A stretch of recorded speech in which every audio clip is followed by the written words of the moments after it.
Ẹ káàbọ̀ sí ìkànnì RNA Bàbá Yorùbá. Lónìí a ó máa ṣàgbéyẹ̀wò oríṣiríṣi ìkíni.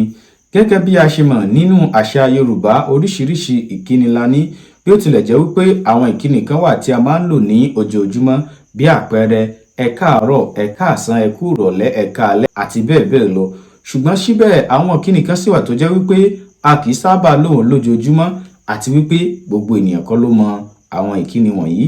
Ìdí nìyí tí a ó fi máa ṣe àgbéyẹ̀wò àwọn ìkíni wọ̀nyí lọ́lọ́kan ọ̀jọ̀kan.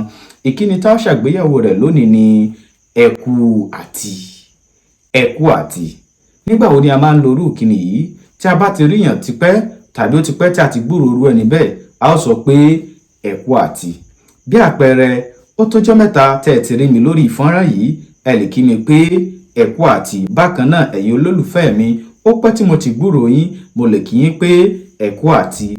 Ǹjẹ́ lẹ́lòmíràn tí ẹ ti gbúròó wọn tipẹ́, ó yá ẹ kí wọn pé ẹ kú àti.